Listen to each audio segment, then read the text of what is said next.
Warning! The following podcast contains strong language which some listeners may find offensive. If you do, Up yours! That's only if you don't listen to the podcast. Otherwise, not up yours. did you know the Untitled Wrestling Podcast is on all of the social media outlets? Give us a like, follow, share, subscribe, or even a review if you're feeling generous. Facebook and YouTube at Untitled Wrestling Podcast, Twitter, Twitch and Discord at Untitled Rest Pod. Hello everybody, welcome to another episode of the Untitled Wrestling Podcast. It is Tuesday, you know what that means. It is me, your boy Big Tasty, joined as always by Jay and Faye. Faye, how's it going? Start with you. Good, yeah, I'm really good. I've had a fun weekend. Well, we'll talk all about that in a minute. Yeah, and Jay, how's it going? Yeah, I didn't meet any wrestlers, but I did play a lot of Jedi Survivor, so that was also very fun. Oh nice, I'm waiting for them. It was like horribly broken on PC, so I can't play it yet. See, it works like a dream on Xbox. Fair. Fantastic. Yeah, should we start then with For the Love of Wrestling, because that was the thing that happened this weekend. I met wrestlers. It was very, very exciting. Who were the best wrestlers that you met? Take me first, clearly. It's greatness. Takeness is greatness. No, I met Adam Cole and Bryan Danielson, and they were both very lovely. Bryan Danielson kind of looked at me like really intensely in the eye and was like, "Hi, nice to meet you." But I was wearing a Young Buck shirt, so I felt like he was probably mentally picturing stabbing me in the face with a screwdriver. I think you're gonna always incite violence if you wear a Young Bucks shirt in front of Bryan Danielson. That's what I wanted to do, Jay. That's what I wanted. Even prior to this current feud they've got going on in AEW, he probably just flashes back of like that match in PWG, him and Roddy murdered the No, I don't want to think about that match. Okay, made the wives cry. I don't want to think about that match. Did he tell you that fruit was tree sperm? No, we didn't. They were literally like they were pushing people through so quick, like on the. He didn't have time to get weird with anybody, no. No, I think next time I'm gonna go for the autograph and get a selfie, maybe, because they have more time to talk. Oh, did you get a photo? Yeah, I got a photo op. Oh, nice. Yeah, Sarah telling us like all kinds, wasn't she? Yeah, Sarah got an autograph, and it sounded like she had a bit more time to chat to him. It sounded like, from what you told me, it sounded like she was chatting to FDR for about 10 minutes. She probably was. She probably was. Also, Bryan Danielson was in Liverpool on the Saturday, by the way, guys. Yeah. We were told this by Sarah. We were trying to figure out where he went. Apparently, he went to a vegan restaurant. Egg. Yeah, got to be the egg. The Egg Cafe, man. Yeah, get that. Or maybe Soul Cafe. Soul Cafe is not vegan though. Is it not? I thought it had vegan. It has vegan options. There's Egg Cafe. It could be down the hatch. Maybe you went there. Oh, if he was on my road, that's upsetting. I didn't realize. No, I think it's egg. I think he's gone for that cheese on toast. So do you think Bryan Danielson's getting like fucking vegan chicken wings and like dirty fries? No, he ain't about that life. Could have gone to Frostburgers. That's been shut there anymore. 6 months, mate. I don't know. I'm just guessing these places. He went there, saw that it was closed, and then proceeded to like beat everybody up in a radius. Just stabbed the guy at Hardman Street Pizza with a screwdriver. Did he go to Mellow Mellow? That was just to annoy Tasty because I can see how. You seen a name police that shirt years ago, aren't you? Yeah. Yeah, Soul Cafe is nice, but it's closed. Where's Soul Cafe? Right like, up the top of Old Street. Oh, you mean that place? That place that's also been closed for about 2 years? No, Soul Cafe is open. Oh, it's not. Yeah, I thought I walked past it the other day and it was open. It's now called Solo, and it's a pizza, like a pizza buffet thing. I'm thinking of that's also Cafe Tabac. Cafe Tabac's not vegan. You get a fucking massive breakfast in there. I know. That's what I'm thinking of.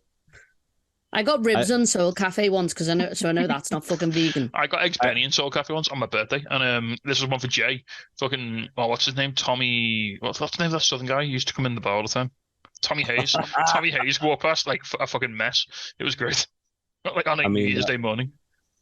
I walked past him in Prescott once, And it's already up distressing for me, as you know, because I was in Prescott. Sorry to any of our listeners from Prescott. I know we do have one or two. And he literally looked like he was wearing shoes made out of like straw bags, like feed bags for horses. Jeez. But then he was wearing a 3-piece suit with it. It was such a bizarre like outfit choice. This man sounds like a cryptid. He is. He genuinely is. If he was a Doctor Who bad guy, it wouldn't surprise me. Put it that way. Oh, like this, like the scarecrows. Yeah, like something like that. Yeah, like he doesn't quite know how to be human.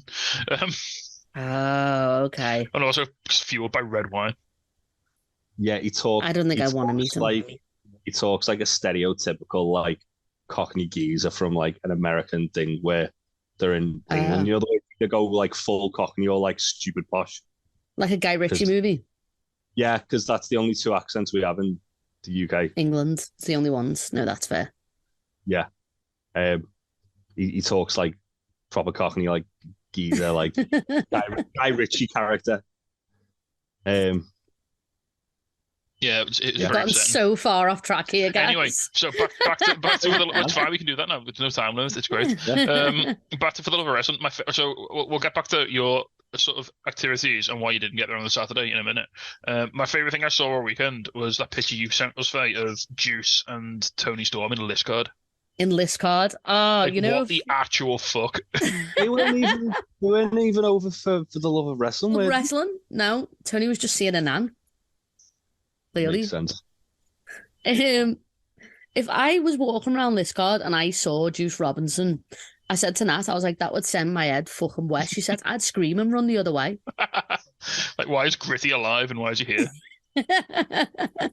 Why is this incredibly tan person? I Who, think like- he was just dropping off for someone. Oh my! Yeah, they do proper fit into like she just look the vibes of a Scouse Prince, doesn't she? Like with If the anyone hair doesn't, and the if anyone tan. doesn't know, like local, like Northwest geography, Liscard is a particularly fetid part of the world. Yeah. Fetid. I mean, Oh my god. The picture that you sent was they're outside of like a social club. It looked like there was like a fucking flat roof pub in the background or something. I know. Yeah. It was like- Oh, It was wild. it was a strange time. Yeah. So tell us all more about the nice wrestlers who were meant to be there that you met today and the time you had. I met Adam Cole and Matthew got to call him a supple-necked variety streamer, and Adam Cole was like, yes! It was great. It was so good. I'm very happy that he appreciated that. But yeah, he was great. Was he wearing his top rope t-shirt? No, he wasn't. He was wearing a rather nice dark blue t-shirt. No fair. Why are you so mean? Gets a new shirt, supple Doesn't little neck. wear it. Doesn't Yeah. wear it. He does have a supple little neck. It was really funny as Sarah was looking at the photos, and she was like, I'm trying to use Matthew as a scale to see who's taller because they're both pretty short. And she was like, Adam Cole does have a longer neck though. I was like, yeah, it's supple. and she just didn't get it. But yeah, he does have a supple neck. It was very good. Adam Cole appreciated Matthew's Street Fighter shirt. Oh, nice. Did Did you ask him any fun questions? Did you ask him what his favorite Resident Evil was or anything like that? Or Matthew wanted to, but they were literally like, no, go through. Like, it was again, were you on a photo or an autograph? photo. Actually, I think you get longer on the autographs for some reason. I know. I think it's because so basically when they're not at the photos, they're at the table. Mm. Except for Bryan Danielson, who was just walking around the arena all day because our baby spotted him about 4 times. Just looking And for then we were screwdrivers, just trying to find Yeah, toolboxes. that's it. We were standing by Riot to do the belts, Oh yeah. the TNT belts. We were standing by his stall and just talking, and he was like, "Yeah, I just keep seeing him, like, and it's really weird." Also, Tony Wright looked fucking fantastic. Nice. He looked so good. He was wearing a green plaid suit. Oh, It was gorgeous. Tony Rex continues to have the best drip in British wrestling. It was literally like him and Tate had the best drip. Like that day, it was great. Awesome. So yeah, this was your second year for the Love of Wrestling. Still worth going? Still enjoying it? I'm still really enjoying it. I'm gonna go next year. The MMA can just get to fuck though, because like not so much like that. It was like not needed or whatever, but no one went there. Yeah, Sarah said it was like real empty. She said It was the only good thing she said properly about it is dead. she went there to eat their like lunch because there was like loads of seats. Yeah. It was nice. They had a really good salt and pepper chip. They had a really nice food stall that was Just doing one. like poutine and stuff. Just one salt and pepper chip. Just one sort Just of one chip. salt and pepper chip. Yeah, one singular chip. No, Just a big chip. £5, please. It was just an actual salt and pepper potato. Did you just like Yeah. just peeled the salt skin and off? pepper Hasselback though. They should do that. That'd be yeah. nice. They did poutine, and then outside they had an entire van that just did salt and pepper everything. And I said to Sarah, I was like, yeah, that's because they know how many Scousers are going to be here today. And They were like, right, lads, it was in Liverpool last year. We're going to get a lot of people from Liverpool coming this year. You've got to get some salt and pepper done. yeah, and the people that own that love wrestling are from Liverpool as well. Also, Lizzie Evo's here, so get the and fucking Lizzie salt and Evo's pepper in. here, yeah. Or she'll fucking bath you. It's mad that they did it in Manchester this year. Then if He It's owns 'cause- bowlers. Yeah, they own the venue, so So basically, it's Monopoly Events that owns For the Love of Wrestling, and they own bowlers. that's why they also very politely told us to fuck off when we offered to do the bar for them. Yeah. It's like, no, we'll make more money if we do it. I'm like, fair enough. Yeah, can't really argue with that. But yeah, I'm really mad that I didn't get to see any of the matches. Because For the Love of Progress looked like it was really good. I did like to wind up Lana Austin though. That was fun. Like that was. didn't that was Lauren very Austin have her own like karaoke bar? She did, yeah. Really? And then she got hit over the head with a cardboard chair, which was also amazing. But yeah, I think next time book a hotel early, and I think I'd do both days rather than just the one. Because I was hungover. So why did you? I was just the hungover one? because it was Jay's fault. I'm blaming Jay. It's all Jay's fault. These accusations, false accusations. I have photo evidence. You'd already start drinking by the time you met me. So on the Saturday, Jay ruined you, and then on There the is Friday, that. Jay ruined you, and on the Saturday, Jay got Andy so drunk, Andy from Pubs so drunk that he fell asleep. Don't worry about it. Don't worry about it. See? Thank God the weekend, mate. No get them. laws. Don't get them very often. Except in May when it's every fucking week. Don't worry about it. Fine. Right then, should we move on and talk a bit about the WWE draft? Oh, I will tell you. Oh, go on. That Tate told me that he's been speaking to Ricky Starks on Instagram. Don't give me hope. And I just need that as a tag team. Even the promos against each other would be amazing. The drip, just the most beautiful tag team ever. Yeah, that'd be pretty good. Absolute greatness. Get Pretty Deadly in there just for all the drip. Right, yeah. Speaking of Pretty Deadly, should we talk about the draft? Because that was a thing that happened. Does anyone I'm trying to find the actual list. Anyone? I've got the round by round from SmackDown anyway. Okay, if you get that, I'll get the other one. So night one was supplemental. 1, 2, 3, 4. There was like 4 rounds, and then they just did a load of like ones that no one cares about at the end. By the look of it. Well, yeah, there was like only one like real storyline thing. So should we just talk about the ones no one cares about first? So we got the Viking Raiders, Dexter Lumis, Candice LeRae, Maximum Male Models, Zoe Stark, JD McDonough, Apollo Crews, Natalia, Sonya Deville, and Chelsea Green all went to Raw, and Hit Row and Lacey Evans with SmackDown, and Omos, Mustafa Ali, Dolph Ziggler, and Von Wagner can just get fucked. They're free agents. Well, the Omos one was interesting because basically they did this as part of Not Talking Smack, whatever they call it now. The SmackDown Lowdown. That one, yeah, which I'm glad they don't call it Talking Smack because without without either Kayla and Sami Zayn or without Danielson and Renee. It's just not worth watching. But yeah, they did like little video packages just to kind of introduce people to like the NXT people, like obviously JD McDonough and Zoe Stark, but also MVP cut like a promo and was saying, "Oh yeah, I've actually negotiated that Omos as a free agent, so he can just appear and feud with whoever he wants," which kind of makes him feel like a big deal, but then absolutely shits on everybody else who's in that category. Because like, oh yeah, well that's fair enough that they've done that. Whereas these guys are now just like you've got Von Wagner wandering around, wondering whether it's come Monday, come Tuesday, come Friday. He doesn't fucking know. Mustafa Ali. When come Tuesday comes around. I think Von Wagner might be my favorite like meme wrestler. Like if I see he's got a video on like WWE's YouTube that he speaks on, I instantly watch it.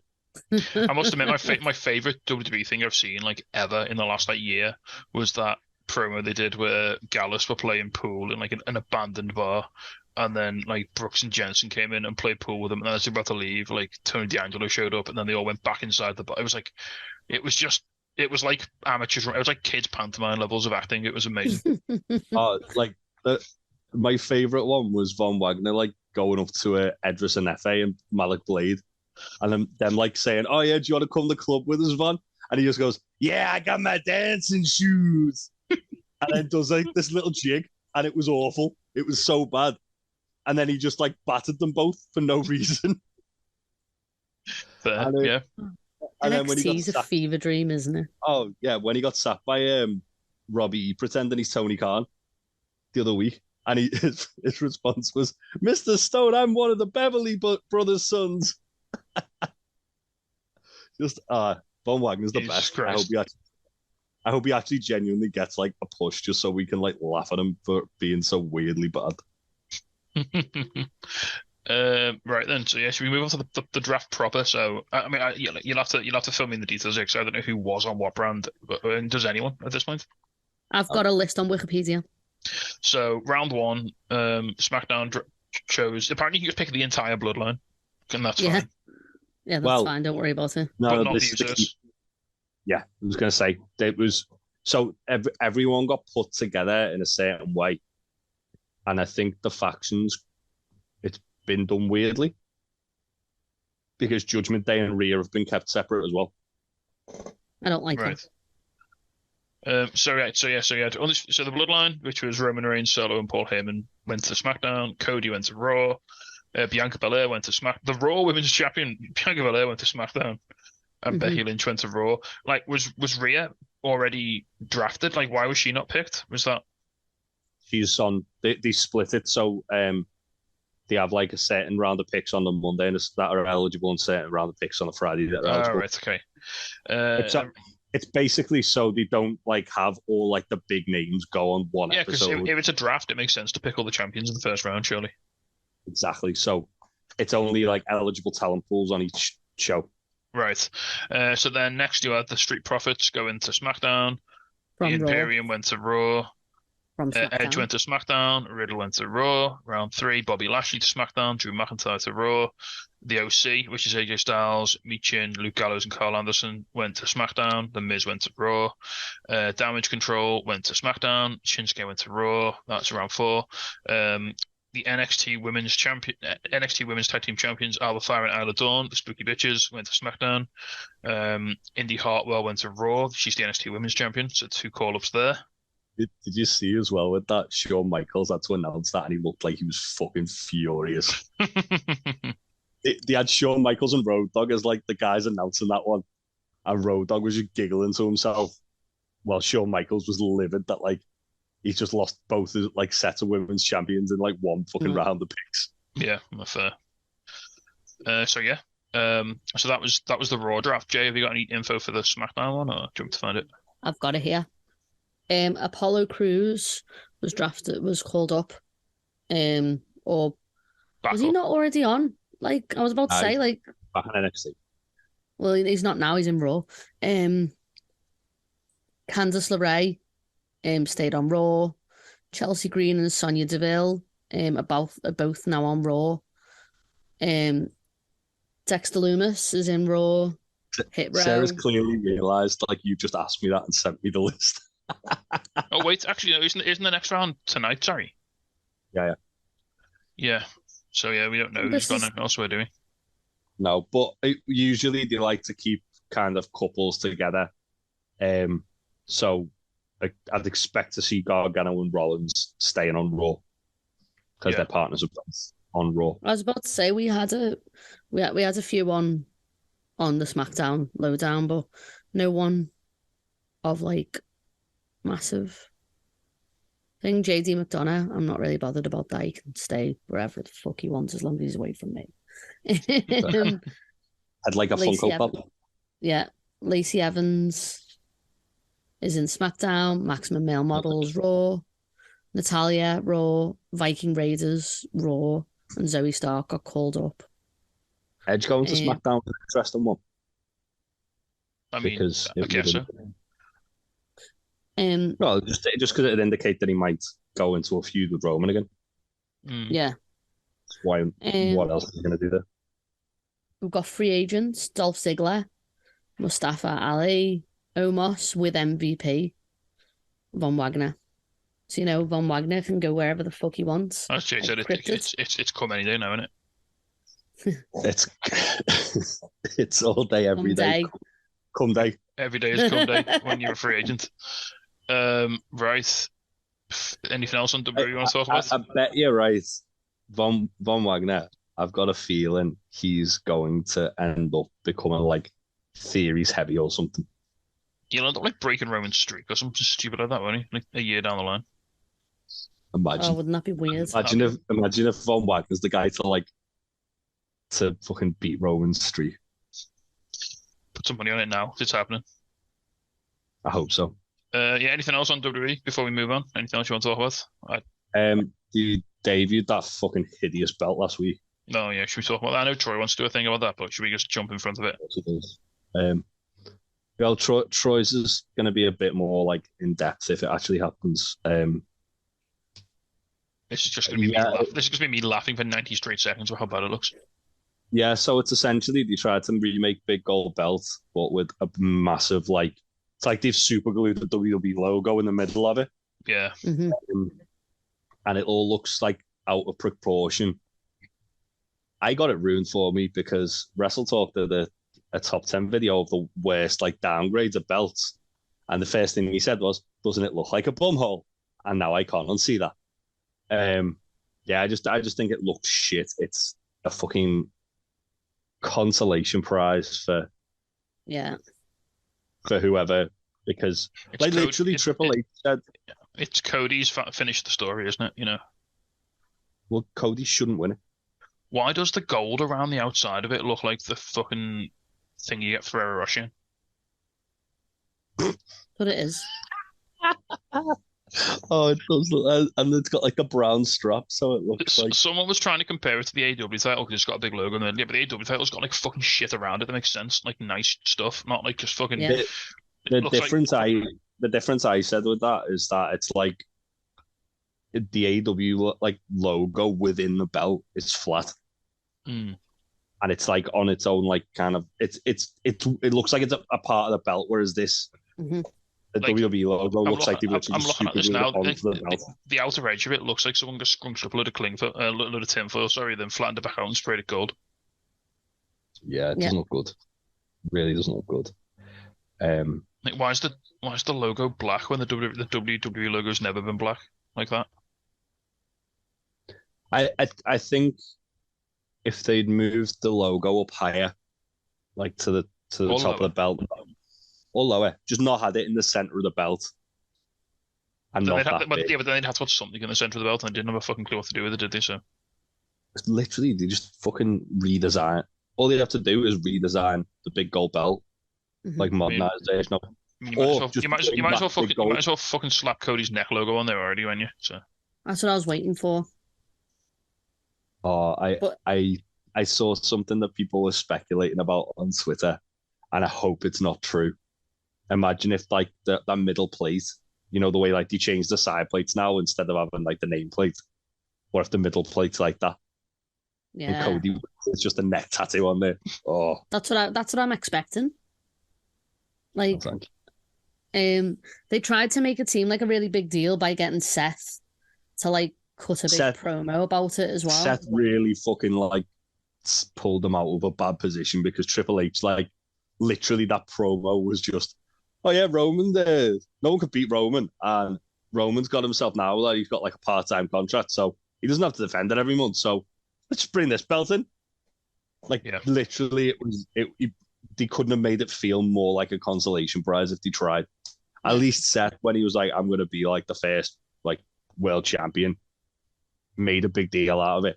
They moved Gunther to Raw. That's just give it to him. Have him just murder people with chops all year round for it. Mm-hmm. If they've got a guy like Gunther who can really elevate a belt. Look what he's done with the Intercontinental title. Yeah, it probably feels the most important it has done in the last like decade. At least, just let him do it. Give him it.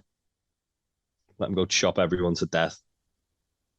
Let's see who's So there. what's the belt situation like now in WWE? Are there 2 belts? Are there 3 belts? Like, what's going on? Yes. 3 belts. So Roman's is classed as 1 belt. It's the undisputed title, isn't it? It's unified. That's it. Yeah.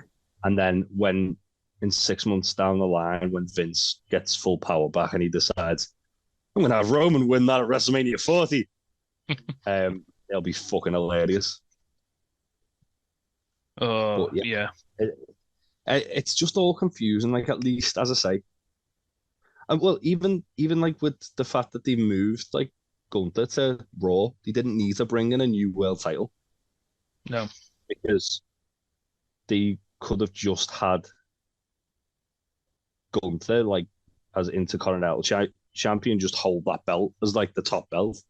Mm-hmm. So that's getting crowned on the 27th of May, I believe. Saudi, which is the Saudi show, which is also, of course, it's fucking happening in Saudi Arabia, isn't it? Fucking hell. Which is also the same day that Roman will hit 1,000. Not better way to celebrate them with a shock appearance get a new belt in a tournament. Just win that belt, yeah. So, well, what I was going to say was, what better way to make that belt feel important than have the day that Roman hits 1,000 be the same day they crown the champion? Yeah. So it's already an afterthought to Roman. Not even the most important thing happening on the day that somebody wins it. Exactly. But yeah, it's all a little bit silly, isn't it? You make me all sad, guys. Can we talk about Ring of Honor now? Because I need to cheer myself up. Yeah, go on. Yes. Tell me all about it. So 2 matches that really stood out for me this week. I mean, there was another one that was really good, but the 2 that I really enjoyed were, first of all, Athena versus Lady Frost. I'm looking forward to that was this one. Absolute banger. Lady Frost is so good. Lady Frost had a banger match with, was it Hello? One of the first episodes, I think it was the first episode of Honor Club. Willow, wasn't it? It was either Willow or I can never say her name right. I think it was Willow. Was it? Yeah, because the only other match she's had was against Sky Blue, but that was like a couple of weeks ago. Right, okay.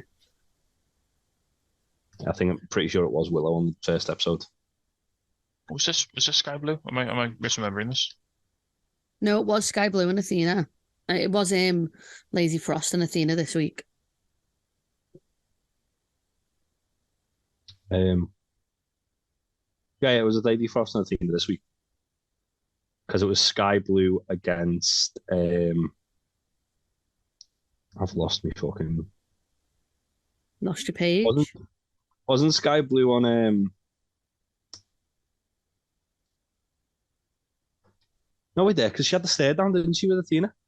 Yeah, sorry, I think I misremembered this. Yeah, I've got the result in front of me. I can't. It was a Lady Frost versus Athena, and it was a proving ground match. So if Athena lost, then Lady Frost would get match. That was really good. Preston Vance got a lot of action against the infantry. I'm looking at the wrong week. That's why I couldn't find that. Yeah, took on Roosh. Because later in the night you had Diamante versus Sky Blue, and that's when Athena came out after the match to challenge, or to like sort of take the piss out of Sky Blue and set up them. Yeah. Another match wasn't one of the two. Well, I did really enjoy it, but I also it wasn't the top two. But Lee Moriarty versus Rocky Romero was great. Oh, that was really fun. I was expecting this to be amazing. Rocky Romero is always a fucking treat, when he turns up. Yeah. That entrance is phenomenal. Rocky himself is just so full of charisma. Yeah. Big Bill slammed him. And after the match, Rocky Romero challenged him to a pure rules match where Big Bill couldn't get involved. Yeah. Oh my God. I'm digging the doing this like little feud with Rocky and Lee already. Yeah, Big Bill chokeslammed Rocky like onto like the corner of the apron. Oh. It looked fucking horrible. Yeah. Why is Big Bill like the king of like gnarly like chokeslams? The king of like dropping people on their backs. Yeah. Which would be the safest move. We had some more Dark Order Righteous storyline. They came out to watch Dark Order beat Trustbusters. Love it. Do you think the Dark Order are going to get assimilated by the Righteous? I think Stu's in danger, put it that way. I think Stu's going to end up like joining the Righteous because he's a bit more of a fit for the way they are than the Dark Order. Because Dark Order are still like stupid and goofy, aren't they? Whereas just think about it. Why bring him back? Why bring him back? Just stick him back in the Dark Order when you can, Well, as well, Stu's come back like still being like the whole kind of prize fighter of the Dark Order. Yeah, that's exactly what the Righteous want him to be. Yeah, Brian Cage and Leon Ruffin had a really fun match. Brian Cage can just throw Leon Ruffin everywhere. I think they've got really good chemistry together. Yeah, Leon Ruffin's great. When he was in NXT, he had like an awesome little run. I liked it when he was in a tag team with Bear Country called Roughing It. Yeah, that was really good fun. The Iron Savages, who are now back as with their second manager, they got rid of the first manager. Now the new manager is just cocaine. Who was the first manager? It was the Iron Manager. He was called something else. I can't remember his name, but they booted him, and they've got this 80s cocaine jock who just like constantly. He felt like Pat McAfee off Wish. Their promo on BT this week was really fun. I liked it. It was so strange. Like, yeah, I liked it, but like I was like, what is going on? What if the Good Brothers but cocaine? Yeah, I enjoyed it. Yeah, and then the match of the night for me, the one I really want to talk about, was obviously Gringo Loco versus Blake Christian. Gringo Loco showing out 2 weeks on the run. Is that what you say? Yeah, Gringo Loco just showing why he's one of the best luchadors in America. Yeah, I like that Blake like adapted to his style as well for this. Like that little exchange at the start where they were both like flipping out of each other's way was really, really good. Like it was like a 30-40 second like little sequence where they were both trying to like land flips on each other and they just kept like missing. It was great. And then yeah, Gringo went because Blake went for like a Fosbury flop, didn't he? And Gringo moved out the way and Blake just landed on his feet like off a Fosbury flop. I don't know how he did it, which was insane. Because he can. And then Gringo just came to the ropes and murdered him with a tope. It was incredible. Yeah. we got closer to getting a base bomb in AEW / Ring of Honor as well. Yeah. Nearly hit it on Blake, and then Blake like turned it into a head scissors off the top. It was phenomenal. And Blake Christian got the win as well, which was nice. Nice to see him starting to pick up some wins. He won with like a springboard 450, which was fucking nuts. Yeah, it really was. So yeah, Ring of Honor continues to be like really fun. Oh, no, another thing, yeah. They were talked on commentary. Nigel McGuinness on commentary again was phenomenal. He's fantastic. He's adding so much. Being there. Talked about how apparently in 2016 Gringo Loco had a heart attack and his heart stopped for 10 minutes. At what point is a heart attack? Like when you start, at what point is it just like Gringo Loco died and came back to life? Yeah. In 2016 he had a heart attack and his heart stopped for 10 minutes. And the fact that not only is he still alive, the fact that he can do this shit is phenomenal. Yeah. Jesus Christ. The article I'm reading here, I think makes a very good point. They basically compare Gringo Loco to La Parker. They said he doesn't look like he should be able to do the things he does with the physique he has, but he pulls it off and makes it look good. Yeah, yeah, All, he all really he needs, does. all he needs to do is hit problematic disco wrestles with chairs, and then he's right there. I'm sure he can find one of them to do a murder on somewhere. It's not going to be hard, is it? Just fine. Disco Inferno, wherever he's just smack him. Be fine. Yeah. So yeah, Ring of Honor fun. Do you enjoy your Ring of Honor this week, Jay? I did. I agree with you. That was probably the best match of the night, comfortably. Yeah, it was phenomenal. That could have been on a Ring of Honor pay-per-view on like a pre-show or something. It was that good. Yeah, agreed. I really enjoyed the LFI match as well, just because it was just Preston like hossing around the infantry, and Roos tagged in and just did a murder. Yeah, he tagged in and like Bravo was in the corner and Sarah was like, "Because you can hit the bullshorn straight away." Like, nah, you probably do the fake out one. And no, he just did the real one and pinned him. And I was like, all right, okay. So Sarah made a point I thought was really good. She said, like, they had a match like last week when it was Roosh and Dralistico, and like Roosh let Dralistico have like most of the offense and like get all of his shit in. This week, Roosh basically let Preston Vance get all the shit in, which was really cool. So they've done a really good job of showcasing like one of the other members, like both times they've had these tag matches. Equal opportunities tag team. Roosh doesn't care as long as he has to do the murder at the end. It's fine. Just one bull's horns. That's it. He doesn't get paid by the hour. He gets paid to just drop kick people in the face and then win. That's what he's there for. But yeah, Ring of Honor continues to be good. I know it's kind of a weird situation in Ring of Honor because the pay-per-views now are so far apart that we don't really get storyline ramping up until like we don't know what's happening. When it's Death Before Dishonor, it's usually either the end of May or the start of June, isn't it? Yeah, I mean, we did have a promo. Christopher Daniels been trying to challenge Claudio, hasn't he? That's been yeah. Yeah, I think they're just going to kind of spin the wheels till Eddie's back, aren't they, with Claudio, which is a bit disappointing, but yeah. They're just going to get him to murder SoCal wrestlers, it's fine. It wasn't Claudio, it was Joe. Oh, it was Joe, sorry, yeah, that's right. Because he mentioned the TNA match. Yes, we don't even know what's going on with Claudio, do we? No. He mentioned the best triple threat of all time. Well, the only TNA match to ever get 5 stars. Yeah. Unbreakable 2005. We doing this again? What? Talking about the triple threat match. It's really good. It's very good. The only TNA match to get 5 stars ever from Daddy Dave. You still promised Jay would watch it with him, and you still haven't. So that's on you. Next time you're out, instead of pounding IPAs, watch critically acclaimed triple threat matches. That's a good idea. You'll feel a lot better the next morning, I tell you. I definitely will. I felt fine. You saw me the next day. You looked. I mean, you came into the brewery at 3 p.m. drinking a can of Monster, mate. You weren't doing amazing. I was tired. No, I was tired. I wasn't like super hungover. No, that's just me. I'm only small. Okay, like I shouldn't be drinking that many beers. Right. So with this though, like let's go into just for a second. Where do you think it's gonna start picking up with Claudio? Like, are they just gonna not mention Claudio until Eddie comes back, or do you think they should give him like an interim challenger? Well, how long is Eddie out for? I don't know, like how bad he hurt he is. He's got a hernia, hasn't he? Usually that's surgery, hasn't he? Yeah, well, that's usually like 2.5, 3 months after surgery, depending on obviously rehabbing that. So he could feasibly be back for. Well, if he's been out for what since Supercard, so that was first week of April. So he's already been out for a month. So he could feasibly be back for like Forbidden Door. Yeah, he says he most likely needs surgery. This was 2 weeks ago. He said he most likely needs surgery.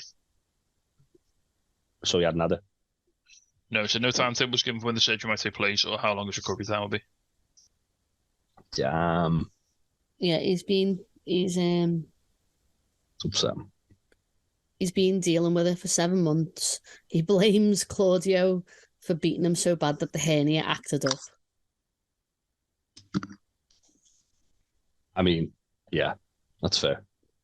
Claudio did fuck him up. I just love that, like, at any given opportunity, he's like, it's fucking Claudio's fault. Yeah. So who would you put in that title in Supercard then? Who would you build that with the people that are currently in? Fucking put Roosh in there. Fuck it. Nah, I think Claudio needs a baby face while he's a piece of shit. I personally, Hangman. I mean, if you want to talk about somebody who's already in Ring of Honor, though. Hangman, yeah, but Hangman's never won Ring of Honor. He's Ring of Honor world title. He's feuding with Claudio in AEW. Like, Hangman doesn't need to win it. Claudio can beat him. But it's just a cool spectacle match to put him. I mean, if you just want someone to, like, push up the card a bit for the next pay-per-view, maybe, if you have to, fucking Blake Christian's right there. Yeah. Claudio can throw him into the sun, can't he? That'd be fun. To be honest, they're still gathering momentum for Takeshita. Yeah, I mean, you'll pop Christian up at Swiss Death, just never come back down. And Claudio and Takeshita had that banger fight for it last time as well. Takeshita, I'd be happy for that as well. That'd be fun. I would love Hangman, but that's just because I love to make myself sad. Right then, should we move on over to some AEW? Yeah, buddy. Have a little chat about that. Dynamite. Speaking of someone who could be a challenger for Claudio, either of these two. Yeah, especially the second one because he's got previous, hasn't he? Yeah, this match was fucking tremendous. It really was. Yeah, it really was. It was fantastic. In case you're wondering, in case you're not psychic, we're talking about Orange Cassidy versus Bandito, by the way. Bandito looked like what if Orville Peck, but a luchador. Yeah, he was big cowboy energy. This was Orange Cassidy's 20th defense of the international title. Who do you think Orange is going to lose it to? Cody Rhodes. Yeah, me too. Sad Cody knows his. Tyler Black. Jeff Jarrett. No, don't you put no. Listen up, slap nuts. So it has to be someone predominantly who maybe like wants to work the indies a bit. Dalton Castle. Dalton Castle. Don't say these things. I wouldn't say no to like a John Moxley or because he does a lot of indie stuff, doesn't he? Really, Utah. He's a good ambassador. Utah does a lot as well. Oh, imagine Utah. Actually, that'd break my heart. Utah's like the storyline option, isn't he? There. I mean, it's interesting that they've just put Orange Cassidy into the Jericho feud, haven't they? Yeah. So Garcia. What if Danny Garcia, the king of the bad bitches? Or what if someone a bit more undisputed wants a bit of gold? Roddy with his shitty little boots. Roddy, what about sweet Budge? As well, Roddy with his shitty little boots. Roddy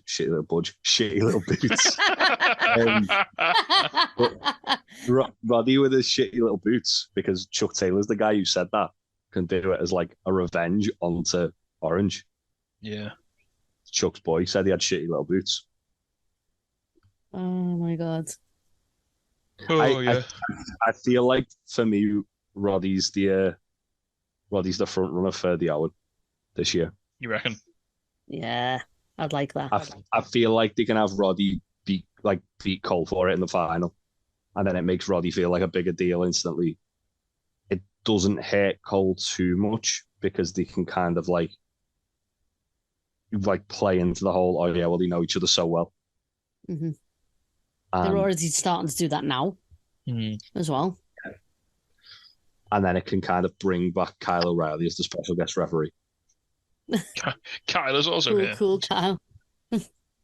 Bobby, just to really upset Bobby Fish. Yeah, this is what we want. So that was a really fun match, opening match. Orange gets the win, obviously. Moves on. And afterwards, Orange Cassidy tries to put glasses on Bandito and he just can't because he can't find his ears. That's cute. which He is doesn't have a nose on his mask. adorable. And Bandito has to put it on himself. Yeah. Adam Cole's going to call out Jericho. And then Orange Cassidy and Bandito entered, and like Renee's just like, "What do you think of that?" And they're like, "Huh?" Mhm. And then Bandito's the same. He's like, "Meh," and they just walk off. It's great. They're like cartoon characters, aren't they? Yeah. Having a nice time. How about some Dax Harwood versus Jeff Jarrett? Yes, please. This was a weird one, though. Like, This just went far too long. also, it felt like almost I know it wasn't, but it felt almost like a clean win as well. Yeah. Nah. No, because he didn't like get hit or anything. You know what I mean? Like, He got distracted by Sanjay and then ran into a stroke. And Sanjay did grab his foot, to be fair, when he was going for a move. It was It's weird still- though that Jarrett. Is the stroke a protected finisher in 2023? Like, what's going on here? Jeff Jarrett has like got like so many years worth of politicking. Yeah, Jeff Jarrett's real superpower is that he knows everyone backstage, so he gets over. Listen, mate, Jeff Jarrett's just played a part in them getting Wembley Stadium. He's the head of live events. he can do what he wants. Fucking imagine He's Jeff got Jarrett. Wembley. Imagine Jeff Jarrett phoned up the head of Wembley and booking that out. Like, yeah. And I'm going, this isn't that TNA shit again, is it? No, it's not. You still owe us money from last time. No, this is different, guys. I promise you. I can get you that in gold. Don't worry about it. Yeah. Get that Global Force gold. So that was upsetting. Jeff Jarrett beats Dax in the middle of the ring. 1, 2, 3. You know what else? Jeff Jarrett could win potentially, and I would not be mad about this either. The Owen. Yeah, well, talk about the Owen, because that's going to take place. Quite a lot of it's going to take place in Canada. Jeff was Owen Hart's best mate, so they were in tag team and everything. It would genuinely be like a nice thing if Jarrett won it. I think he'll be in it. That'd be nice. Yeah. But yeah, so the Owen's back. It's going to take place a lot in Canada. It's going to include Forbidden Door as well, which is going to be interesting. Yeah, and the final night of the event will be in Calgary on July the 15th, which is a Saturday, which obviously kind of leans into the whole that we're getting a third show on a Saturday night called Collision. Possibly. Yeah. The first episode in the United Center, you know who lives there, don't you? What if Punk wins it? Punk would want to win it because he thinks he's Brett. No, I know that's what I'm saying. Like, what if that happens? I suppose it'd give him something to do, wouldn't it? He'd never put that belt away, ever. So I think as far as the perfect person to win it, it would be Roderick Strong, because he's kind of like a similar sort, like cut from the same cloth as Owen, in the sense that he's a fantastic technical wrestler.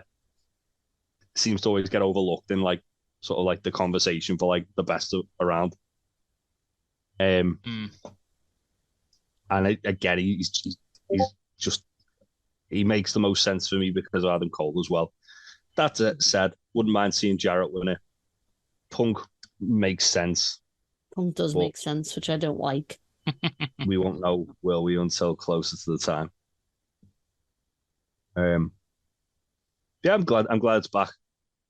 Yeah, I'm really looking forward to it. I really enjoyed it. I assume it's going to be men's and women's like it was last year. I assume it's going to be the same format and everything. Mm-hmm. Yeah.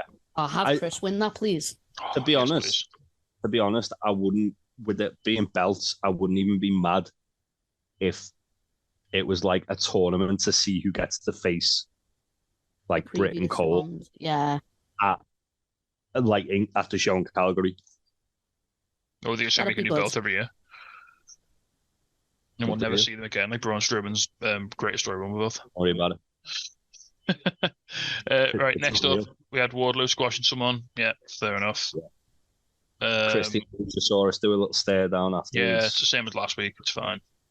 He got close to the ring this time, though. Yeah, they got a little bit closer. Why did Arn Anderson cut a promo like Wardlow was Sid?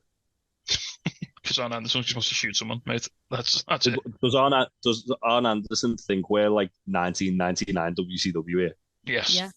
Always. Okay. Next then. Just making sure. MJF kissed Sammy on the head, which is weird. Oh, thank you. And they exchanged gifts. Sammy got Sammy Guevara is not answering any of Danny Garcia's texts, no. but wants to play iMessage games with him, which is hilarious. Then the real story here, the BCC attacked RJC That was heartbreaking. to the point Yeah, where it there was no AEW this week because he was still selling the injury. Yeah. And everyone is now officially I think the Turned real on. reason is nobody wants to go on after David Arquette because how do you fucking tough that? I love their relationship so much. It was like David Arquette was doing 3 different interviews at the same time. It was like when he like start like going back into character to wind RJ up, and RJ be like, "No, put the belt down. Not allowed to show that." No, but like it's so funny because it was like it's like guys, we're still not quite like heelish enough. Everyone on Twitter still loves us. Like, what do we do? That got heat. And then they beat up RJ City, and then Twitter was like, "What the fuck?" This is it now. They've gone fucking too far. Did you see as well? On RJ makes coffee in his underwear. He got his mum to fill in this week as well. but it was RJ's mum makes coffee not in her underwear. Those Twitter spaces are so good. Like my new favorite thing is they do a space now. RJ and a guest do a space before Dynamite, and it's a great little thing to like keep you awake to watch Dynamite. If you listen to that Twitter if you're sort of flagging it like 11 o'clock, if you sort of like so you hit the wall. They had like Danhausen last week, and the week before they had Renee. It was really good. Highly recommend. Oh, nice. One of my favorite things I saw this week, Sarah was watching an episode of All Out with her, and they showed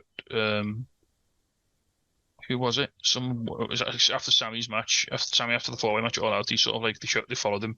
I'm really concerned. Not concerned, but I'm really getting the feeling that with Sammy getting focused so heavily on All Out, they might be building him up to win the title at some point.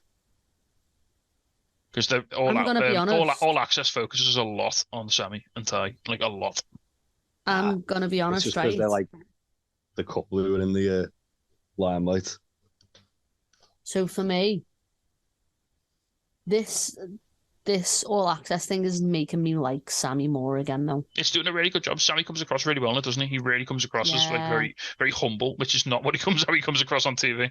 Which is obviously it's like how he used to come across in the vlog before like all this happened, and that's what made me like Sammy last time. Like I wasn't a huge fan of Sammy, and then I started watching the vlog, and I was like, okay, yeah, it's cool, it's fun, it's good, and then and All Access is doing exactly the same thing.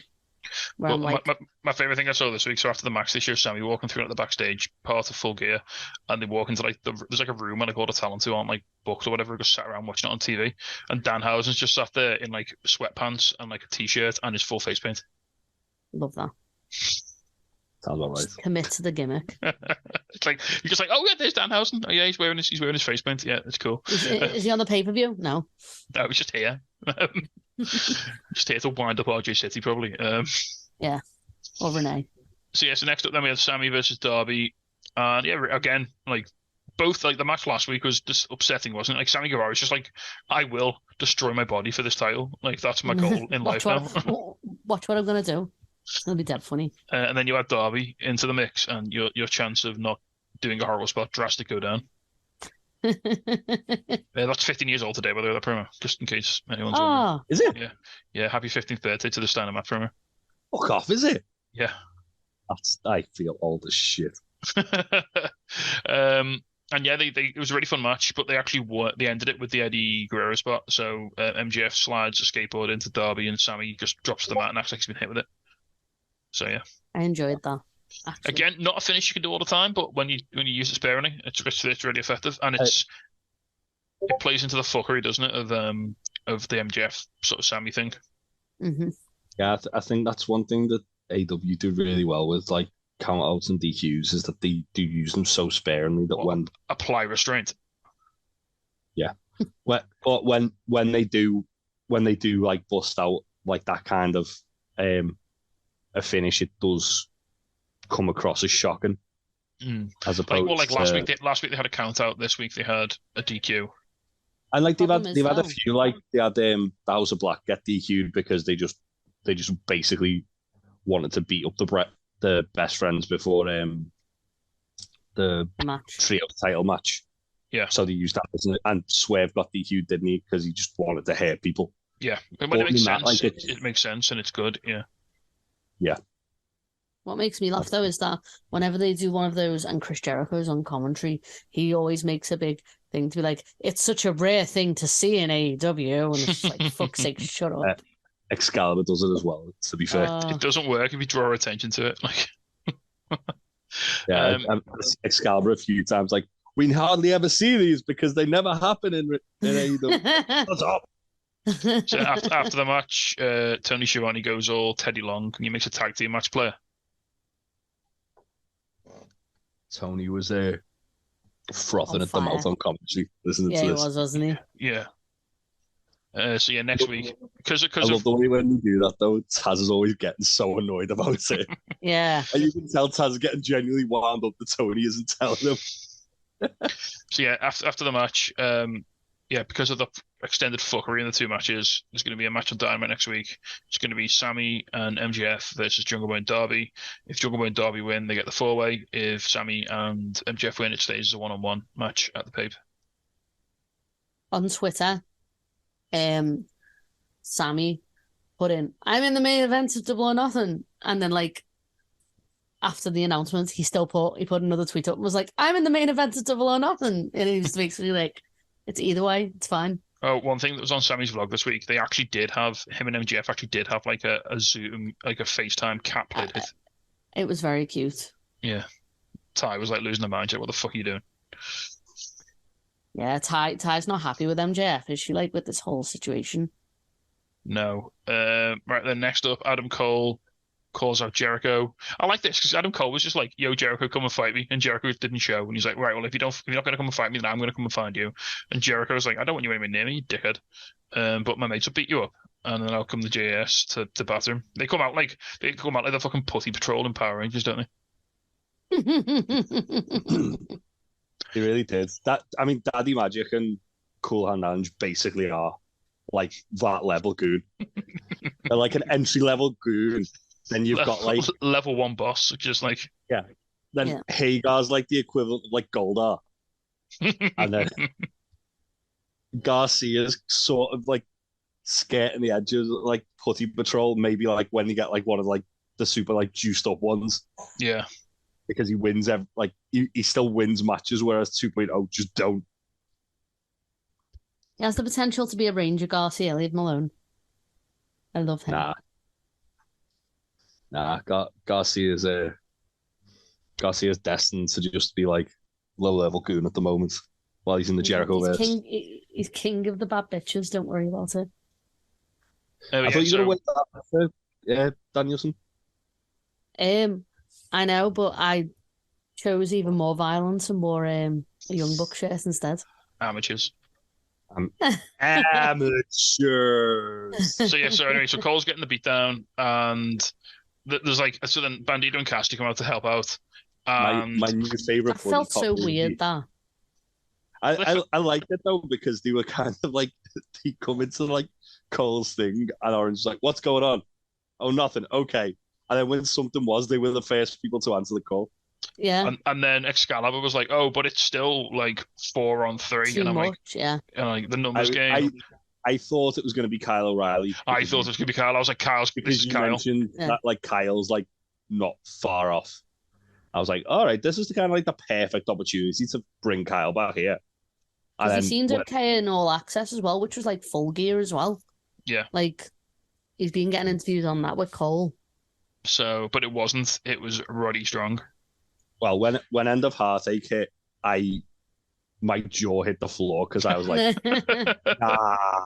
I think we all collectively were like, nah, he's still under contract, surely in WWE. Like, no, yeah, because it's been he's been really smart about it in the sense that like Fightful put something up during Dynamite, like pretty much straight after he debuted, saying he's not like none of his friends knew whether he was still signed or not. Yeah, unless they were in need to know. They asked if he was all right. He's like, yeah, he's fine. He's just so obviously he's just ran out his contract. And yeah, now Roderick Strong is all elite. Again, apparently people in WWE didn't expect him to go to AEW. What? Apparently they were shocked when he Imagine. turned up because like they thought he'd just like not bother wrestling. It's like, oh no, if he can't be in WWE, maybe he just won't wrestle at all. Sure, yeah, okay. I mean, He won't go to that promotion where his wife is and his best friends are, or anything like that. Like maybe he'll just and, like quit. and also like Roderick Strong was like one of the kind of like cornerstones of Ring of Honor. Yeah. Yeah. And They like, said that, didn't they? They were like literally like they already made him feel like a massive deal as soon as he got. to be Oh, fair, there it is then. There it is. You do Roddy versus Claudio, don't you? that's literally what I was about to say. Like, to be fair, you could just do Roddy and Claudio, and that's like a hard hitting banger. Roddy just like backbreakers Claudio to death. I liked how at the end of this, Especially there was just enough like hesitation between Roddy and Cole before they hugged. Yeah, they did a Yeah. nice little tease. Well, obviously, because they were like, they've always kind of been at odds when they were in the Undisputed Era anyway, weren't they? And then Mhm. but before like they made Kyle O'Reilly into a big deal in NXT, it looked like it was going to be Cole and Roddy. Yeah. And then Roddy had to go and be in the Diamond Mine for a bit. Worry about it. It was Don't fine. want to talk about that. Him and Big Stokes stole our original logo, so we had to get a new one made by Butcher. Yeah. Big What? shout out to Butcher. Next up then, QTV's Have you back. seen our like old logo? It's literally just the Diamond Mine logo but red, which then got debuted on NXT, and we were like, what the fuck? And then Butcher like out the blue just sent us a message saying, I feel like you guys like need a better logo, so I just made you one. Oh, I just made us like our current one, which is really good. Yeah, it is. top guy Butcher. Yeah. Next up then, QTV's back. Again, right in the background of every QTV, there's always someone whose face you can't see, and it looks like RJ City, and I'm getting suspicious now. Really? There's someone with like long, like sort of darkish, like greyish hair, like RJ City's got. But his face is always covered by like the corner of like one of the cubicle things, so you can't see him. So you think it's just RJ like making up numbers? I think it's RJ, like, and he's going to reveal himself at some point. Because when they announced QTV as a thing, I'm like, this is the perfect thing for RJ City to do to get him on Dynamite. Do not give me hope. I would love that. Anyway, Hobbs comes in and like basically just lifts QT out of his boots and pins her Yeah. against the wall. That was amazing. Hobbs looked like a monster. And QT basically says they're going to go to Plan B in order to get in the title back. It felt like a mob film. You know, I think like an episode of The Sopranos. turn into a mid 2000s English acoustic rapper is a bold move, but you know. I feel like that. I feel like they're trying to make QT feel more and more like Alex Jones as each week goes on. He is very he's getting very he does look a bit like him. Yeah. And he's come back with like the mahogany tan and the turkey teeth and the hair plugs. Did you know the ducks in the park are free? You can just take them. I have 357 ducks. Next up, Jade Cargill versus Taya Valkyrie for the TBS title. Taya cannot use the Road to Valhalla. Yeah, really fun match, really good match. Taya goes for the Road to Valhalla. Sorry. Jade busting out a Canadian Destroyer. Yeah, Jade really stepped weird, wasn't it? Jade really stepped it up lately. I think in ring she's definitely like picking up. All this training with Danielson's paying off. I think that Jade really needs to drop that belt though. Like soon. Statlander's so close to being back, mate. It's fine. Yeah, but what I mean is if they get that belt off Jade by Double or Nothing, then they can start building for Hater versus Jade at All Out. Which for me, I don't think they do it at all. And I think they'd probably try and put a bow on like the Saraya and Jamie Hater feud at All In. Yeah, because it's in the UK, and then at All Out they can have Jade win like the women's casino battle royal at All Out or something, and at All In or something, and then challenge Jamie at All Out. I really want that picture. I really want that that match, like a lot. What, Jade and Jamie? Yes, please. Yeah. I feel like it's the most logical thing. Like Jade seems like the best person to dethrone Jamie as well. Speaking of as well, Jamie and this whole promo, For the Love of Wrestling, Britt and Jamie on the Saturday interrupted Ruby and Anna Jay's promo. All And right. Anna Jay's like ring time. And during Britt and Jamie's in ring question, like Q&A panel, they sprayed big green L's. I saw that. Yeah, that was awesome. which is wonderful. Yeah, and Budge wants to apologize to the Bucks, and I don't fucking believe it. Here we go. Here we go. How long did it take, Tasty? No, we'll save it. We'll save it for the end, for the ending, because We're about an hour in. There's a lot of conspiracy stuff coming up. Yeah, but anyway, so Jade wins this because Taya goes for Rose Valhalla, but then she sort of gets distracted. Jade rolls her up because Aubrey's like, "No, you can't do that," and then Taya's like, "What?" And then Jade just rolls her up and pins her. After that,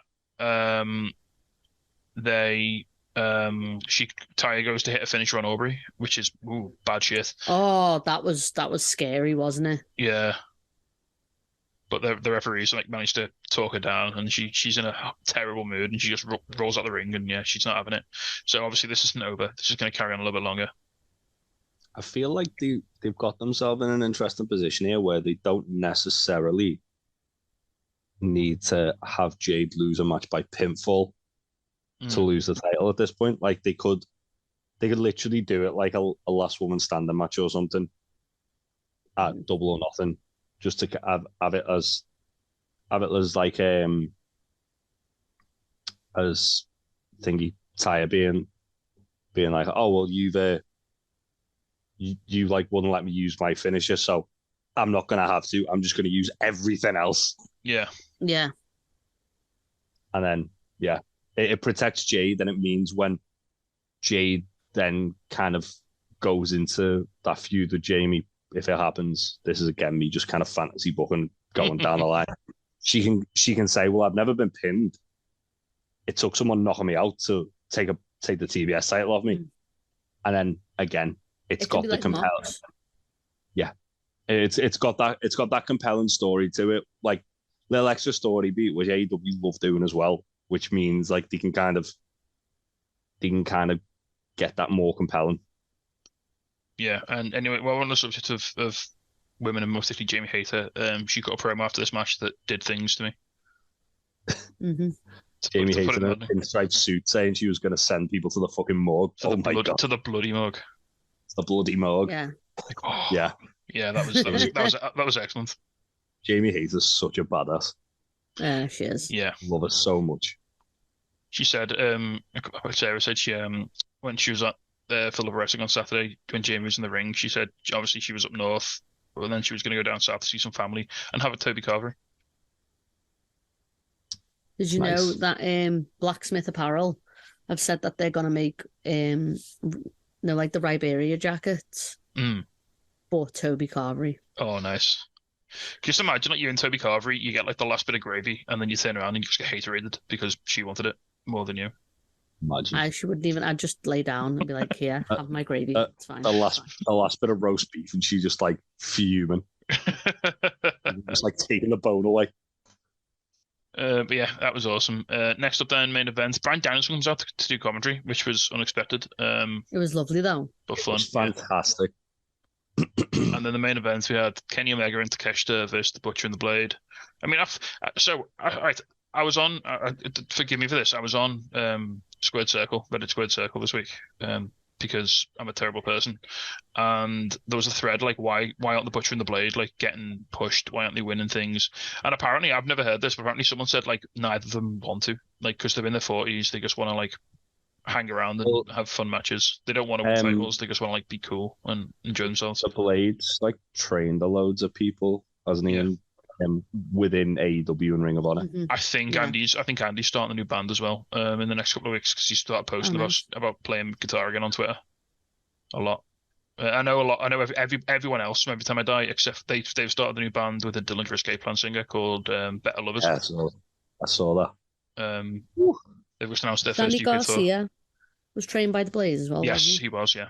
But yeah, I think they're just happy to just like rock up to AW, chill out, hang out with the guys, and have some nice banger matches. Because they basically said like it doesn't fit our characters to want to win belts because we're mercenaries. We get paid to do things. Like we don't win titles. We make money. That's like how we get ahead in wrestling. Yeah.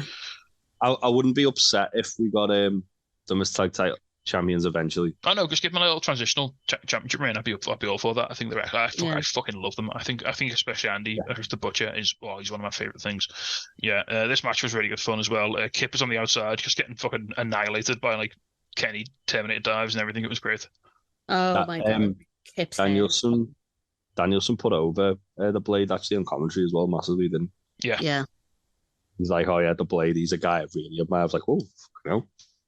Yeah, he's one of the guys. He's one of the guys. Been around forever, and he's done everything. He's like, I wouldn't be upset if Butcher and the Blade like became mercenaries for BCC.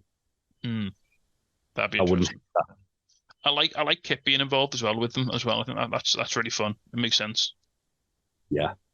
I also like it whenever Kenny and Kip, or like Kip and any of the Elite really like cross paths. Like, I need nice. Kenny versus Kip to hurry up and happen.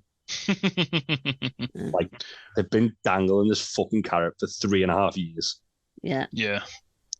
After the match ended with Takeshita hitting Butcher with a running knee for the pin, which was really good. He didn't have a lot of room for that, and he had to get off the speed real quick, which he did a good job.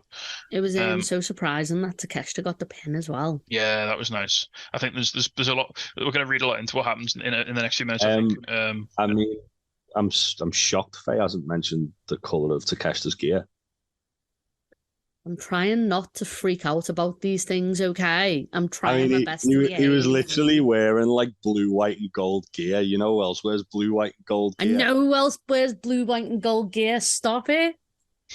I'm trying to compose myself like all the time, and it's not working.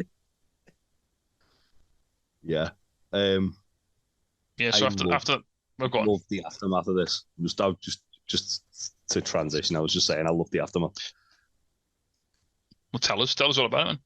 Okay, I thought you were about to do it. So yeah, Danielson leaves the commentary table and says he sees one amateur and one prodigy, and the BCC like attack Kenny, and Danielson like about to finish what he started. Hang on, first things first. Moxley very gently throws Takeshita out of the ring. Yeah, very gently. Yeah, and then the Bucks come to make the save. The double super kick Claudio and Yuta. They look like they can kick Yuta's head off. Yeah. Like, oh my god. They go. They're about to like get Mox with the screwdriver, and then Danielson's like outside screaming at Takeshita, saying like stop them, they can't do this, and like Takeshita goes and stops them to like from sinking to their level. BCC then beat the shit out of the Bucks and Kenny, and Danielson just gets on the mic and is like, "We could have loved you. I could have loved you like I love these men," and then just like stabs Takeshita in the head with the screwdriver. It's fucking amazing. I love this lunatic Daniel. All right, Brian let's get into the wild theories then. What's the motto of the Blackpool Combat Club? Iron sharpens iron. Bonded by blood. Yeah, bonded by blood. So what did Bryan Danielson do? He just made Takeshita bleed. Okay, so you know Pete and Hangman said to me in WhatsApp, there you go, Jay, you're on it. Pete said to me, he was like, I think Hangman's going to join the BCC. And I was like, what? He was like, he's bled with them all, Faye. I was like, oh, shit. Also, like the other thing with Hangman with the BCC, which is kind of compelling, is that, well, after the match with Mox, he kept asking Renee how he was. Like he was concerned about Moxley. Yeah. Like, they've just literally had like a Texas death match. It was an absolute bloodbath. And Hangman had to go back to like the sort of like Hangman Page Ring of Honor. Oh no, I just meant like the sort of like dark side of the Ring of Honor. and like hang John Moxley with a fucking chain to beat him. Sad Chris Sabin noises. And then like he's a week later, is he all right though?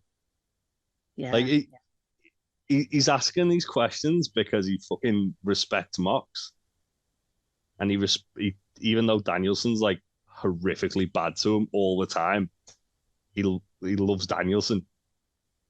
Yeah. This is it, isn't it? Like, what if this is like a thing where I feel like Takeshita's is the red herring. Kenny is like, he's like not bothered about Takeshita, but he's very loudly denying that that Hangman is not their friend, like, you know, and fucking Alex Reynolds tonight on BTE, you know, if you don't tell him, I will. Like, what is going to happen? Matt Jackson's just losing his fucking goddamn mind, and he was like, he's hanging out in a hotel room with cheese puffs, you know. He can't act for shit because he looked like he was dying to laugh throughout the entire of that. Matt Jackson stealing my fucking catchphrase as well. Don't worry about it. 3 times on fucking BT. Yeah. Matt Jackson got possessed by me for that bit, I'm convinced. Well, we can just tell Takeshita about the Elite story. Yeah. Yeah. I didn't realize it was that bad, and then I watched it. I was like, "Oh shit! Yeah, no, that is literally." How much of that promo was just you talking to Jay on Friday night? Yes, a lot of it, all of it. 90% of it. Right. Speaking of things, Jay and Joe, should we talk about Ricky Starks and Sean Spears versus Bang Bang Gang? Did enjoy this. Stop saying Bang Bang Gang, please. No, never. Oh, so cursed. I really want to make Bang Bang Gang happen. So does Jay. So does Jay White. To be fair, so you know. Yeah, he does. Yeah, this was really fun. I still, I'm very, very angry that we haven't got Jay White and Ricky Starks cutting promos on each other yet. Just yet. It I does like feel that they're just teasing it. As I say, my only concern is it feels like this feud's a long way from like its full potential. It feels like it's just like sort of simmering a bit now. It's like suppose they could do Starks versus Jay White at Forbidden Door. I don't think I could handle Starks as ELP. I don't think my brain could comprehend it. I would love that. It'd be so good. But yeah, it was fine. It was a really good match. Obviously, as soon as Sean Spears entered this feud, you're like, he's the guy who's eating the pin in this tag match. He had so many angry Kiwi noises, didn't he, Jay White, during this match? I do enjoy Sean Spears being back. Like, I think he's very, very like underrated. He's the AEW like Dolph Ziggler, isn't he? He's just like the guy you can just throw into anything to have like decent matches with anyone. Yeah. He's never gonna have like a bad match. Like, I really enjoyed that match he had with Jungle Boy last week. This was fine. I mean, there was that one with Dustin Rhodes spanked his bare ass. That was probably on the borderline. Fine. It's happened. We got Chair Pervert the musical at Stadium Stampede as well. True. Chair Pervert versus Knife Pervert. Let's get it. It's fine. I think that's where we're going, isn't it? Yeah. Next up, then we had Lexi Nair interviewing the Hardys, and Stokely wants to know when Stadium Stampede, when the film deletion is. Then they've got Cassidy like on top of like some pallet racking. They took him from an Applebee's. Yeah. They snatched him from an Applebee's and dragged him to like a warehouse or something. And if they don't tell him when the match is going to be, they're going to chokeslam him. Ethan Page says he wants it next week, so Hardy says yes, and then he chokeslam him next to bad people. He's a man of his word. He promised he'd we're 2 for 2 on awful looking Big Bill chokeslams in two episodes of AEW here. Yeah, I know. I didn't like this one. Next up, then that one was like particularly bad though because the camera panned away from it, didn't even show him landing. Yeah, they knew it was going to be awful. Yeah, I think he did it onto like a crash mat, didn't he? And then they like cut to him like on the concrete, which was probably a lot safer. Yeah. Next up, then we had Keith Lee and Dustin Rhodes, Natural Limitless, squashing some dudes in 2 minutes. Keith Lee looked great. Keith Lee threw Dustin Rhodes isn't a small man. Keith Lee threw him into 2 other people. Yeah.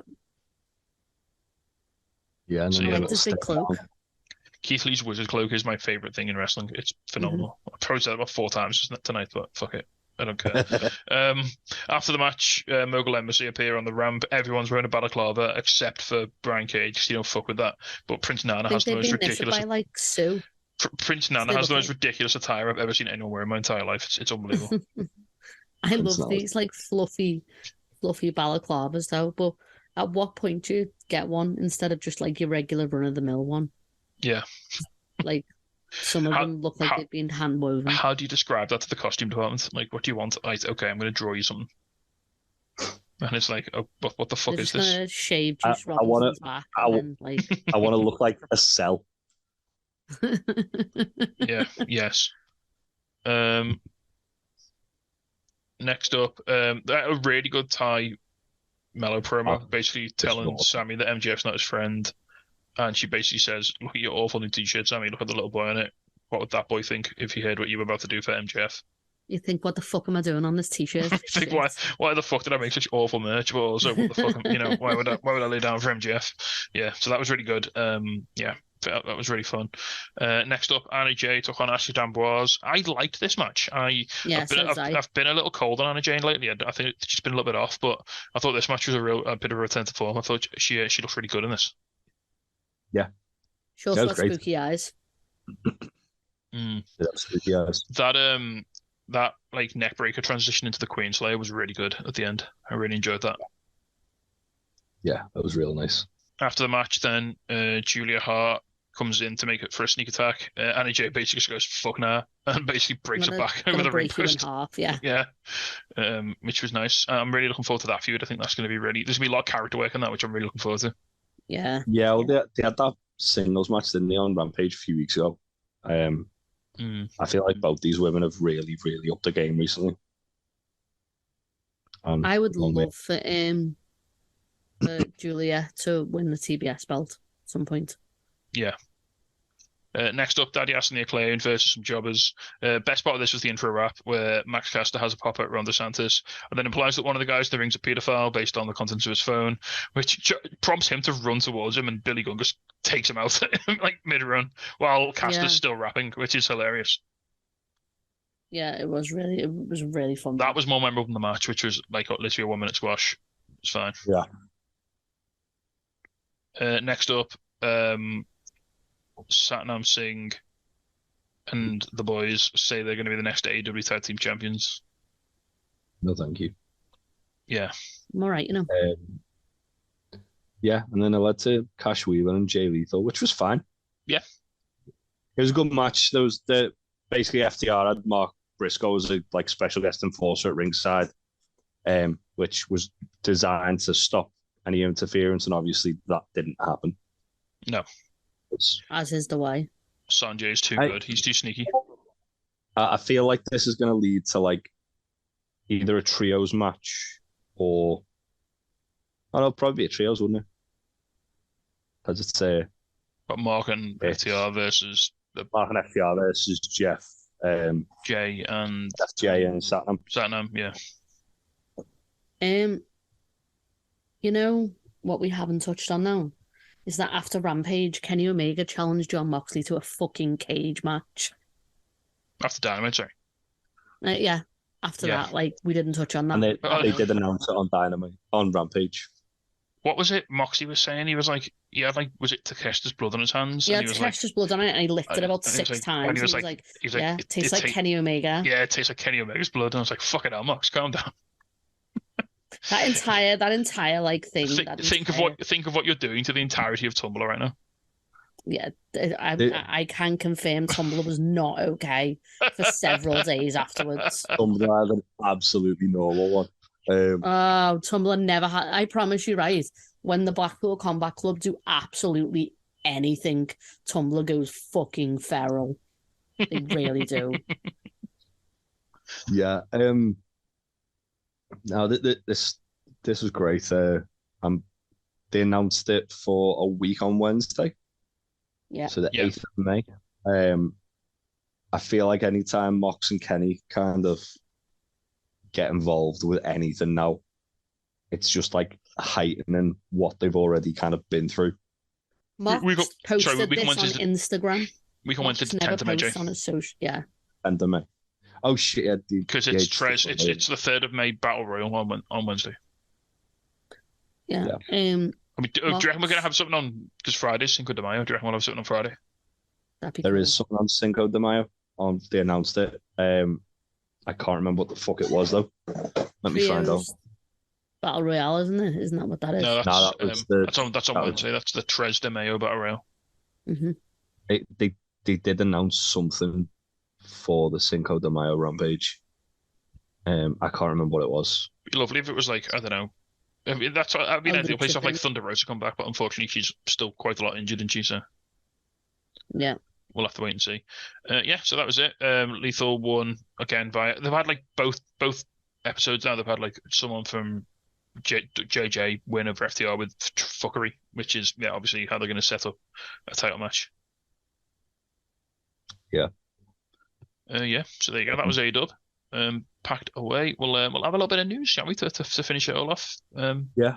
Well, shall we just address the fucking elephant in the room, which is that WWE have a pay-per-view at the weekend, so we should probably.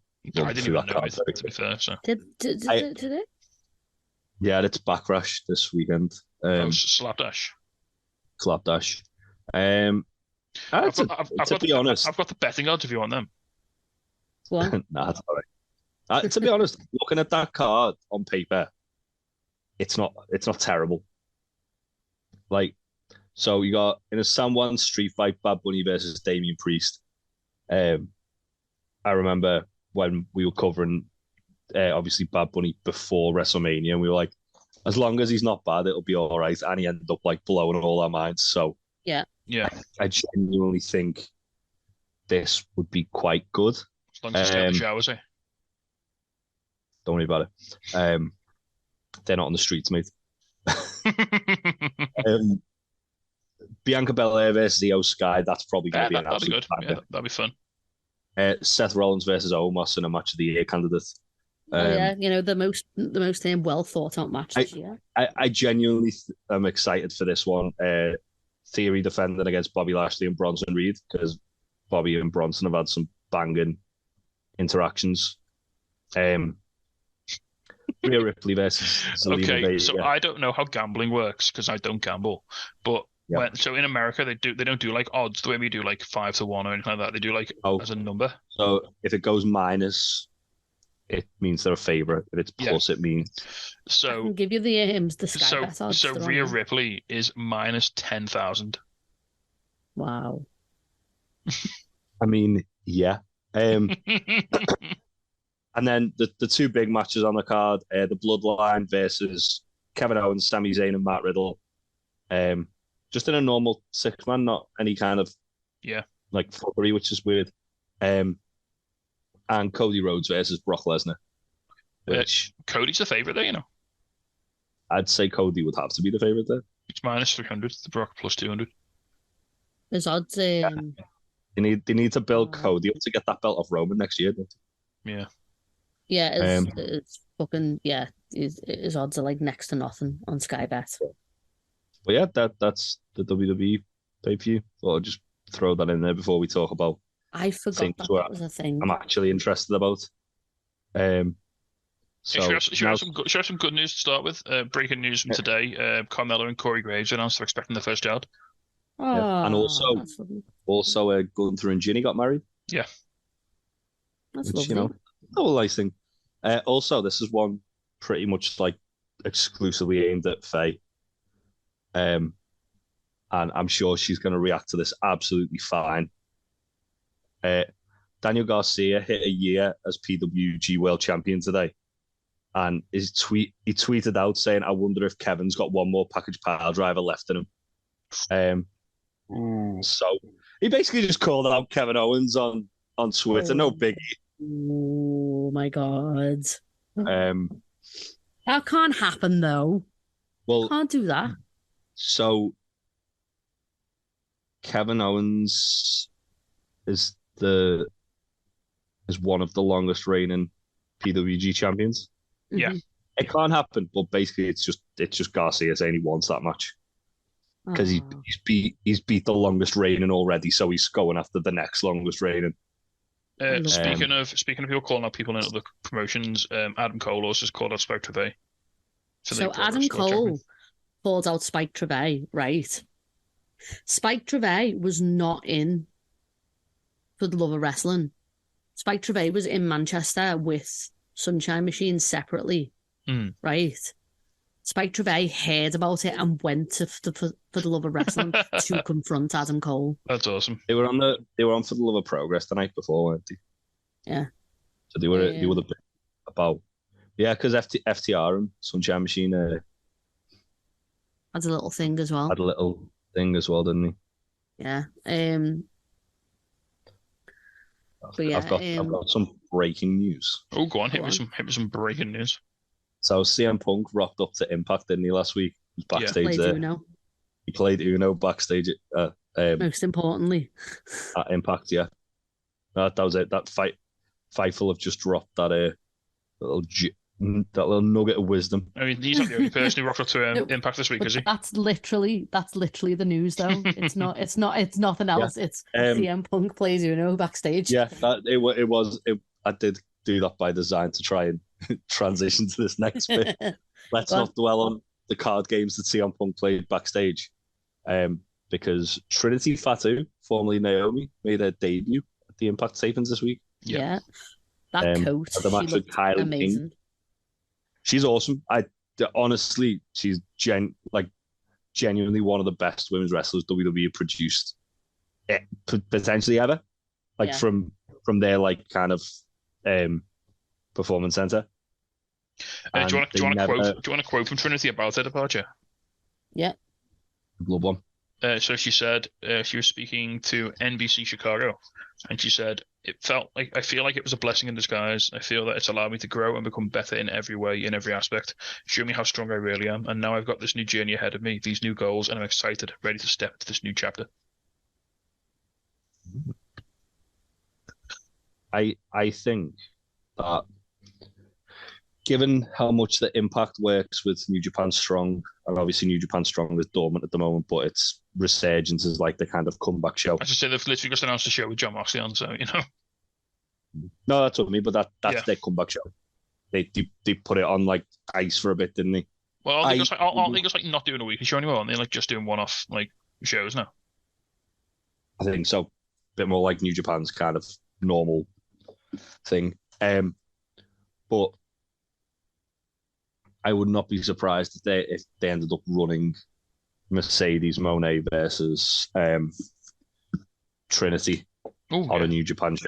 I'd be in for that.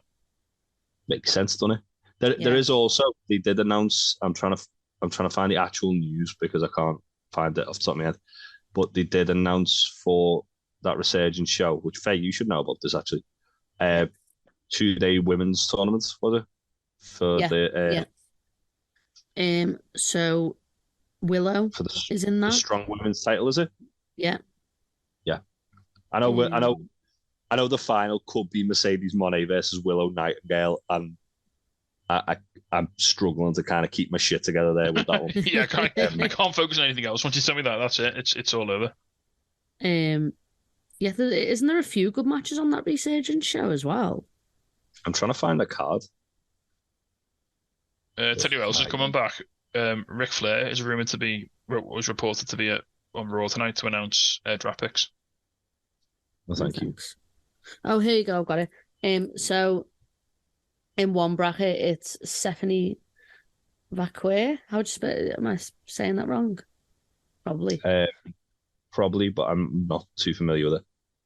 Yeah. Versus Mercedes Moné, and then we've got Momo Kogo versus Willow Nightingale. So I think it's going to be Mercedes versus Willow personally, which I'm okay with. That'd be nice. Yeah. There's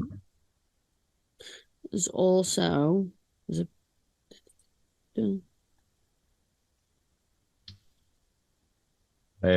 what one thing while yourselves while I look for more. I was going to say while you're looking at that, Faye, one thing I've just seen on Fightful is that Ninja Mac has teased that he'll be coming back to Ring of Honor when his Noah deal expires in January. July. Lovely stuff. Yeah, so I'd be down with that. Yeah, absolutely. Yes, Chris please. Statlander. Can we talk about Chris Statlander? Because we all like her. Yes. She posted a picture on her Instagram, or video, sorry, of looking in, like, she looks jacked as fuck. She looks in great shape. Yeah, she did look great. She also posted an update on her lizard Boots, who has suffered a leg injury and was in a little cast, but it's apparently getting better. Oh. Poor lizard. Tanahashi versus Will Ospreay. We're getting as well. Okay. They've done that one before a few times. Also sending out some well wishes to friend of the podcast, Axel Tischer, former Alexander Wolf from he broke his collar. He broke his collarbone, didn't he? Yeah, he did. See that ventriloquism there, Tasty? Yeah, he's out for 2.5 months with a broken collarbone. Speedy recovery for him because he is a lovely man. Yeah, I broke my collarbone. I know how much it sucks. Thankfully, I never want to either.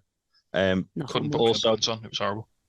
Also, while the CM Punk's doing the tour of like going backstage at shows, Joey Janela said can't come to the GCW locker room until he's watched all the Rocky movies, including Creed. Yeah, he said he hadn't barred. Yeah, and the best part of that was people took it really fucking seriously. Of course he did. Yeah, made me laugh a lot.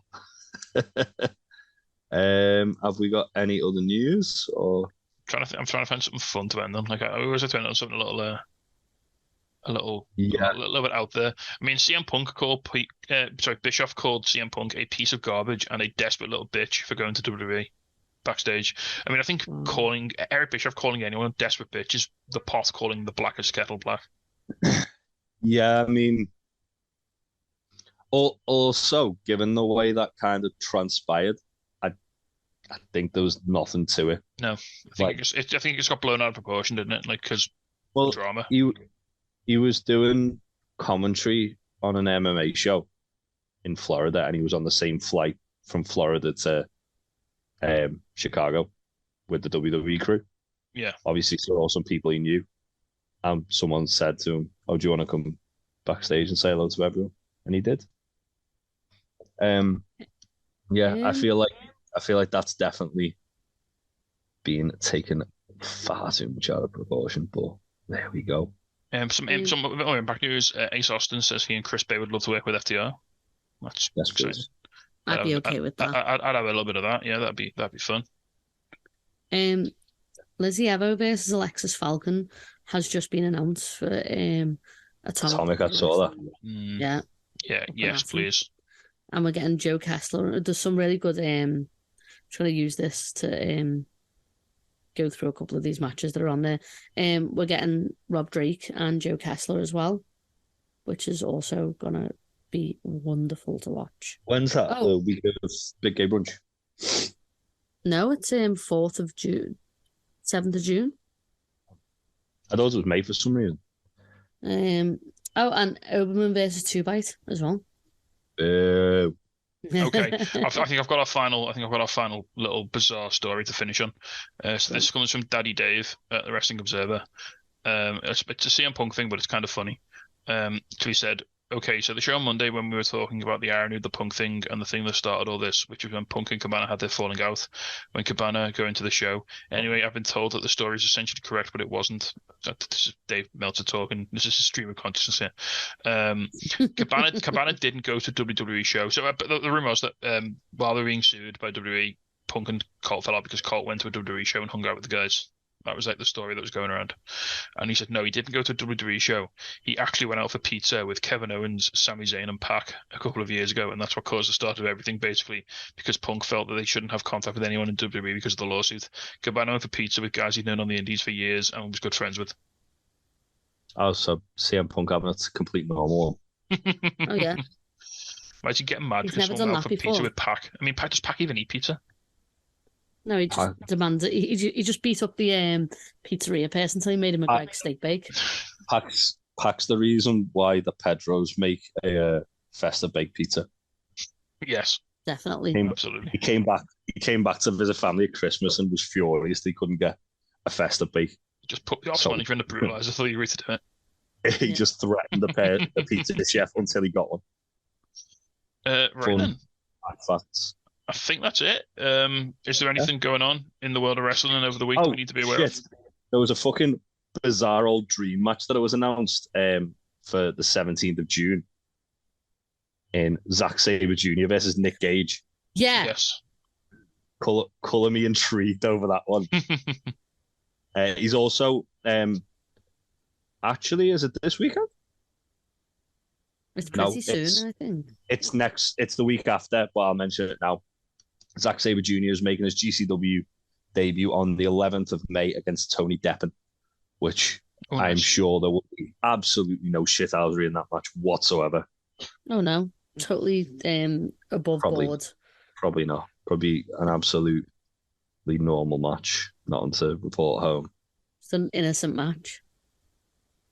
Not in the slightest to report home.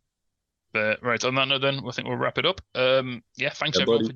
Thanks everyone for joining us this week. We'll be back next week with, well, I suppose we'll talk a bit about Backlash maybe. Is anyone watching it? Are you watching it, Jay? I'll probably watch it. It's bank holiday weekend. I mean, fair. There's like Mondays don't exist this month, do they? So you know, we haven't had a bank holiday weekend for such a long time, so I might as well make the most of it. Celebrate, yeah. I say I'm watching it. I don't know for definite yet because it is the day before we're probably going out for my dad's birthday. Right. I don't know. I need to find out what's going on with her. Getting answers off the family's like getting blood out of a fucking stone. No worries. But don't worry about it. Just concentrate on the most wildly anticipated match of the year, that is Seth Rollins and Omos. Yeah, it's fine. I can't wait. The real greatest ever wrestling match. Yeah, so we'll see you next week for all of that and much, much more. Thank you all for listening. Goodbye. Bye. Hello, yes, Danhausen here. Danhausen has been summoned. You must love this podcast housing, the Untitled Wrestling Podcast housing.